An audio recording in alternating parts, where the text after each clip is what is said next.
I'm going to show you guys how the rats are getting in. They're going underneath the tiles, and then they go under here.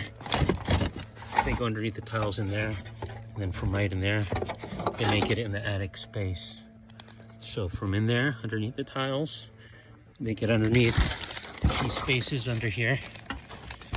Under here, they crawl, they go through here, then they go in there, and they go in the ducts. So there's a little rat turd in there.